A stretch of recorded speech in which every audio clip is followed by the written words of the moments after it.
पांडवकालीन तीर्थ स्थल बरनावा के लाक्षागृह को आखिरकार जिहादी साजिश से बचा लिया गया है। जो सरकार का वक्फ पोर्टल बना था, जो नया वक्फ पोर्टल है, उसमें जिस साजिश के साथ उसको शामिल करा दिया गया था, जबकि अदालत का आदेश आ चुका था 2 साल पहले ही कि ये हिंदू तीर्थ स्थल है, इस पर किसी बदरुद्दीन टाइप किसी भी ऐसे सूफी की कोई दरगाह नहीं है जिसका ना नाम इतिहासों में कहीं पता है। सिर्फ एक आदमी आता है और उसका वंशज बन के चादर चढ़ाने लगे। ऐसी ऐसी इतनी बड़ी साजिश को अब कम से कम वक्फ पोर्टल से हटा दिया गया। ये तमाम लोगों के लिए खुशी की बात हो सकती है, लेकिन ये जानना जरूरी है कि आखिर पांडवकालीन और जिसका ऐतिहासिक और आर्कियोलॉजिकल सर्वे से भी रिकॉर्ड मौजूद है, वो इस देश के जो archaeology of survey of India के रिकॉर्ड में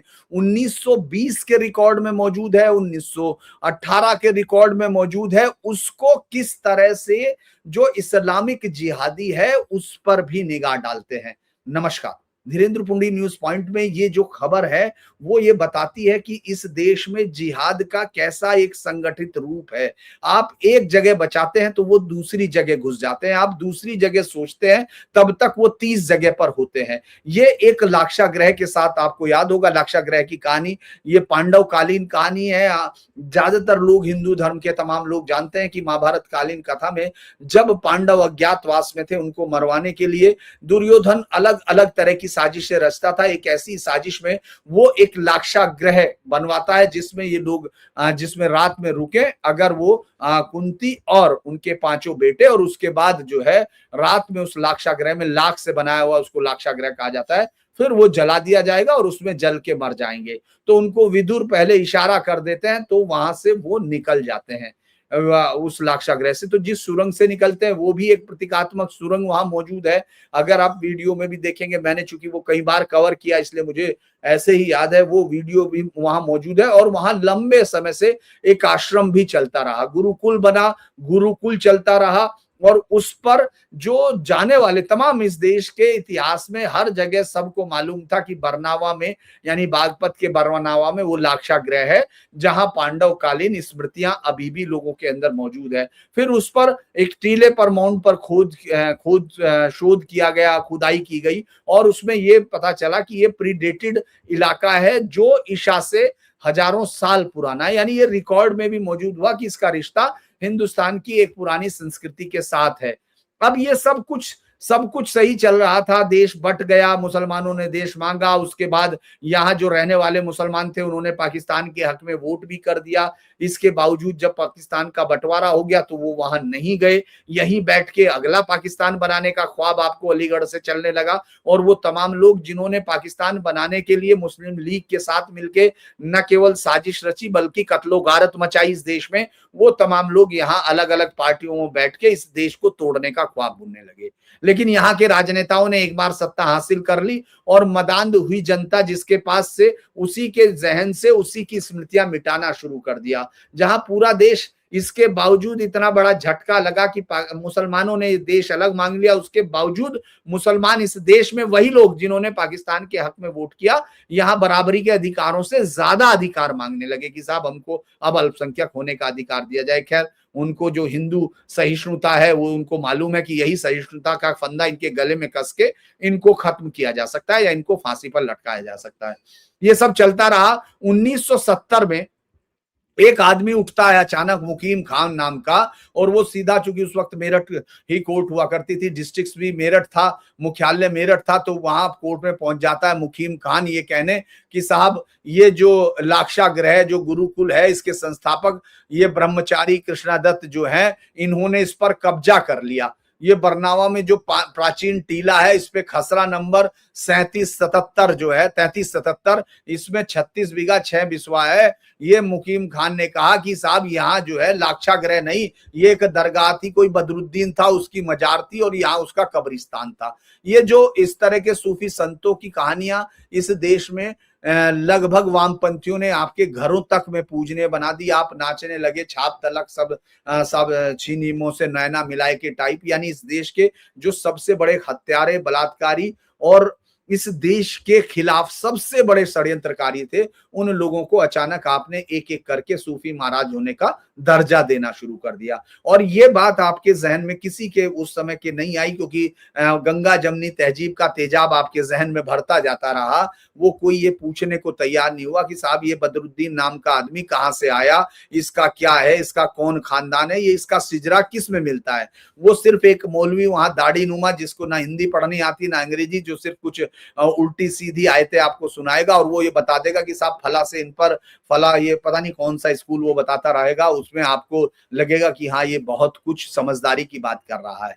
लेकिन आपको ये मालूम होना चाहिए कि वो आदमी जो कहानी बता रहा है वो जजिया का एक नया तरीका है। इस देश में जब उन्होंने ये समझ लिया कि तलवार चलाना अब आसान नहीं है, तो उन्होंने दूसरा तरीका खोजा, और वो खोजा ये था कि सूफी संतों के नाम पर, सूफी संत नहीं मैं कहूंगा, वो सूफी जो है उनके नाम पर वो उनसे आप वो ले सकते हैं भाई, उनके नाम पर चढ़ावा। उनको मालूम है कि सबसे ज्यादा माथा टेकने हिंदू ही आएंगे, क्योंकि उनको तो सब धर्मों में आस्था है, और खुद मुसलमान किसी भी दूसरे धर्म का तो छोड़ दीजिए, वो ये तक बर्दाश्त नहीं करता कि कोई और भी है। ये सुबह से लेकर शाम तक 5 बार वो पूरी दुनिया को बताता है कि कोई नहीं है अल्लाह के सिवा माबूद, और उसकी गवाही वो पैगंबर के नाम से होती है। तो रोज 5 बार होता है, तो वो कैसे किसी के शिर्क को वो ये मान लेगा। वो ये जानता है कि एक बलात्कारी को, माँ के हत्यारे को, माँ से रेप करने वाले, इन सबको माफ कर देगा अल्लाह, लेकिन बस एक को नहीं करेगा। वो कौन है? वो है जो शिर्क करता है, यानी अल्लाह के बराबर भी किसी को मान लेता है। तो इसीलिए उसमें ये कंसेप्ट ही नहीं है, आप चाहे लाख कहानियां सुनाते रहे या सुनते रहे, उसमें ये कोई रास्ता ही नहीं है कि साहब कोई आके ये जो है ये इज्जत कर रहा है या ये तमाम कर रहा है। वो यूजलेस बात है, उसको आप सुन सकते हैं तो सुनिए, बाकी उसका कोई अर्थ नहीं है। तो ये जो ये सारी कहानी शुरू हुई और अब अदालत में मुकदमा हो गया, और अदालतें उस समय पूरी तरह से जो है आपकी अदालतें तो पूरी तरह गंगा जमनी तहजीब से पढ़ के बनी थी, क्योंकि ये याचिका थी और इस याचिका में उन्होंने मान लिया। 1977 में ये मेरठ से कट के अलग जिला बन गया बागपत।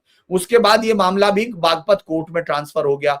हिंदू मुस्लिम पक्षकार सबूत पेश करने लगे, और इस पर यह लगातार लंबा चलता हुआ मामला बीच में धीरे धीरे उभरने लगा। ये आपको इस देश के, मैं बता रहा हूं, 99% हिंदू प्रतीक स्थलों पर, हिंदू धार्मिक स्थलों पर इस तरह की कोई ना कोई याचिका कहीं ना कहीं पड़ी होगी। किसी ना किसी मुसलमान इस तरह के जिहादी ने डाला हुआ होगा, जिसने इसमें किसी ना किसी वो जो सूफिया कोई नाम ले लिया होगा। ये कोई भी नाम वो ले सकता है। वो तो आपने देखा होगा कि जब 4000 मज़ारें उखाड़ी गई, लगभग 400 से ज्यादा, माफ कीजिएगा 400 से ज्यादा मज़ारें उत्तराखंड में जब उखाड़ के फेंकी गई और देखा गया उनके नीचे किसी की क्या जानवर तक की हड्डी नहीं मिली, आदमी तो बहुत दूर की बात है। वो सिर्फ ऐसे ही वो समझते हैं, क्योंकि ये पैसा सारा हिंदू परिवार देते हैं, हिंदू महिलाएं देती हैं, जाके मत्था टेकते हैं उस बलात्कारी के सामने जिसने बलात्कार किए होंगे असंख्य, जिसके नाम पे वो मजार बनी होगी। जैसे आपने देखा होगा सुहेल देव, या इस तरह के सुहेल देव ने जिसको मारा था, उसका नाम भी, जिसको गाजी और पता नहीं क्या क्या कहा जाता है, और योगी आदित्यनाथ ने कम से कम उसको बंद कराया। तो ये तमाम इस पर मुकदमा चलता रहा। अब वो एक पार्टी हो गया, एक फर्जी मुकदमा जो अदालत ने सुन लिया, और वो उसमें पार्टी हो गया जो महाभारत कालीन, जिस धर्म को अभी महाभारत काल से चलता हुआ एक धर्म है जो इस धरती का सनातन है, दूसरा एक धर्म जो अभी 1400 साल पहले एक रेगिस्तान में पैदा हुआ, जिससे कुछ बर्बर हत्यारे बलात्कारी इस देश पे कब्जा करने आए, इस औरतों को दुनिया की मंडियों में बेचा जिन्होंने, और इस देश की आत्मा के साथ तक बलात्कार किया, इस देश के टुकड़े किए, उन्हीं के वंशज वो बनने के लिए। हालांकि ये कन्वर्टेड है ज्यादातर 99%, और अब तो वो डीएनए करा करा के उसको चाहते हैं कि कोई अरबिक साबित करना चाहता है, कोई पर्शियन साबित करना चाहता है। ये बीमारी पाकिस्तान में तो छूत के लेवल पर है, यहाँ भी जिनके पास पैसा है वो ढूंढ रहे होंगे इस तरह का कुछ करना। तो ये जो है लगातार लंबा चलता रहा, और आखिर में मुस्लिम पक्षकारों की और हिंदुओं की जो दलीलें थी उस पर सिविल जज जूनियर, चूंकि जहां ये मामला था, डिवीजन प्रथम ने 5 फरवरी 2024 को एक फैसला दिया कि ये लाक्षागृह है। कोर्ट ने मुस्लिम के दावे को खारिज कर दिया कि तुम्हारे पास बताने कुछ नहीं। उनके पास वैसे भी बताने को कुछ नहीं होता, क्योंकि उनको यही मालूम है धरती आज भी चपटी है। उनको यही मालूम है कि जो ये गोल वाले फोटो हैं ये नासा ने और अमेरिका ने फर्जी बनवाए हैं। इसी तरह से वो ये कहते हैं, अगर आप सुनोगे कि जो 9/11 है वो यहूदियों ने हमला किया था, वो सब चीजें उनके पास है। षड्यंत्र की हर थ्योरी उनकी जेब में रहती है, वो जब चाहे आपके सामने रख देंगे।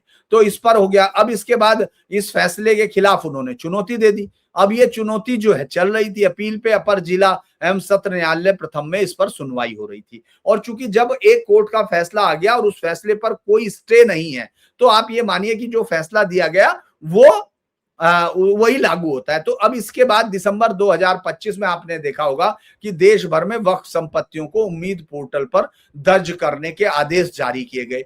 और जब ये आदेश जारी किए गए, सब लोगों ने जल्दबाजी में किया, क्योंकि इस देश में जो देश का बंटवारा हुआ था उस वक्त, चलिए मान लीजिए वो लोग जो वहां गए थे वो वहां जाके संपत्ति ले ली और यहाँ आके उन्होंने क्या किया, अपने रिश्तेदारों को देने की बजाय, वो जानते थे कि ये खेल क्या है, उन्होंने उन सबको किसी ना किसी के नाम से वक्फ करा दिया। ये नेहरू की एक बहुत बड़ी पॉलिसी या उन तमाम कांग्रेसियों की थी जो इस देश को एक सराय में तब्दील कर रहे हैं। तो उन्होंने सोचा कि ठीक है, ये सारे, पाकिस्तान में ऐसा कुछ नहीं हो, सरकार ने ले ली सारी प्रॉपर्टी, यहाँ उन्होंने वक्फ को बना के यानी मुसलमानों को दे दी, जिन्होंने इस देश को तोड़ा, जो लोग तोड़ के वहां चले गए उनकी भी संपत्ति उन्होंने उन्हीं को दे दी। एक तरह सोच के देखिए आप। तो उसके बाद ये सरकार जब ये फैसला लाई, आपने देखा कितना विरोध हुआ, खून की नदियां बहा देंगे, फला बहा देंगे, हालांकि कुछ नहीं कर पाए। तो उसके बाद फिर ये इस पर पोर्टल पर अचानक एक दिन जब पोर्टल पर संपत्ति होगी अपलोड हुआ, पढ़ा गया, तो उसमें देखा कि बरनावा का नाम भी है, लाक्षागृह भी वक्फ में। यानी कोर्ट का आदेश हो गया, लेकिन वो चूंकि जहन साजिशी है, उनको मालूम है कि आप लड़ते लड़ते थक जाएंगे, हम इतने बच्चे पैदा कर देंगे कि आपके बच्चे एक ना एक दिन तो थक ही जाएंगे और तभी हम आपकी गर्दन पकड़ेंगे। तभी आप, जब आप कभी देखते होंगे दौड़ता दौड़ता शिकार को कभी इतना दौड़ाया जाता है हाके में कि वो थक के कोने में बैठ जाता है और कहता है कि लीजिए, मार ही लीजिए। उसी तरह से वो मरते हुए अपने आप को देखता है। उसी तरह से दुनिया की हर सभ्यता का शिकार जिहादी इस्लाम ने किया है। और इस्लाम एक ही होता है, उसमें जिहादी या ये शब्द जोड़ने की जरूरत नहीं। हर जगह आप देखेंगे, चाहे वो यूरोप हो, चाहे वो अमेरिका हो, या दुनिया का कोई भी देश है, इस मार्ग से कराता है वो। और ये इतिहास गवाह है कि इन्होंने 42 से ज्यादा इस दुनिया की सभ्यताओं को नष्ट किया है। तो ये आपको थका देना चाहते हैं। इसी तरह की साजिशें तब शामिल होती हैं कि भाई अदालत का फैसला आ चुका, जब कभी आपके हक में आया तो आप शामिल कर लीजिए, कोई मना नहीं कर सकता, क्योंकि ये बात तो आप अदालत में भी लगा दोगे। आप टोपी से लेके, कुर्ते से लेके, जूते से लेके, आंख के सुरमे तक सब तो अदालत में लेके जाते हो, तो इसको भी ले जा सकते हो। लेकिन वो उन्होंने नहीं किया, उन्होंने साजिशें की। और अब उस साजिश पर ये सबसे बड़ा, जैसे ही ये आया तो बड़ा वो हो गया, जैसे इसकी जानकारी मिली लोगों ने विरोध शुरू कर दिया। और श्री गांधी धाम के जो श्रीमती जो समिति थी, वही गुरुकुल लाक्षागृह के, उसने राज्यपाल त्यागी ने इस पर आपत्ति दर्ज कराई। और तब जाके सरकार की आंख खुली और सरकार ने इस पर काम शुरू किया। बागपत जिला अल्पसंख्यक कल्याण अधिकारी कैलासानंद तिवारी ने भी बाकायदा इस पर बयान दिया कि कोर्ट के आदेश को देखते हुए सारी रिपोर्ट सरकार को भेजी गई और जिला स्तर पर इस मामले पर कोई एक्शन नहीं हो सकता था, लिहाजा हमने इसको सरकार को दिया। और जब सरकार ने तमाम तथ्य देखे, अदालत के कागज देखे, लिहाजा इसको उम्मीद पोर्टल से हटा दिया। तो यानी आज की डेट में, कम से कम आज की डेट में कह रहा हूं कि लाक्षागृह से जिहादी निगाहों की हटा दी गई हैं। लेकिन वो निगाहें इतनी जहरीली हैं, उनका इतना तेजाब है एक बार उनके आंखों में भरा हुआ, कि वो लोगों के ऊपर उसको डालते रहेंगे, इसमें कोई शक नहीं है। और पूरे देश के ज्यादातर धार्मिक स्थलों पर उनकी निगाह इसी तरह से है, क्योंकि उनका कोई ना कोई जिहादी सांसद चुना जाएगा और फिर वो अदीना मस्जिद कह के आदिनाथ मंदिर का वीडियो पोस्ट करेगा। वो इस तरह की कोई क्या नाम उसका, एक महिला इतिहासकार बहुत बनती थी, आजकल कम है, वो दिखती कम है, वो बलबन के उस पर डाल देगी जिसके पीछे मंदिर दिखेगा आपको। वो लोग कुतुब मीनार डाल देंगे जिसमें 27 मंदिरों की कहानी नीचे ही लिखी हुई है। तो ये सब चलेगा, बशर्ते आप अगर तैयार नहीं है। ये सीधे तौर पर सरकार को चैलेंज किया जाता है। मुझे नहीं पता कि जिसने ये शामिल किया था या नहीं, उसके खिलाफ कोई कार्रवाई की गई या नहीं। इस तरह के लोगों को सरकारी नौकरी में बने रहने का कोई हक नहीं। उनके खिलाफ न केवल साजिश रचने की केस दर्ज होने चाहिए और उनको सलाखों के पीछे होना चाहिए। लेकिन सबसे जरूरी है आपको अपने ऐतिहासिक स्थलों और सिविलाइजेशन की कंटिन्यूटी में जिन जिन जगहों का नाम मौजूद है, उनकी सुरक्षा के लिए सजग भी होना चाहिए। अगर आपको ये वीडियो अच्छा लगे, लाइक कीजिए, सब्सक्राइब कीजिए, शेयर कीजिए और चैनल को सहयोग भी कीजिए। नमस्कार।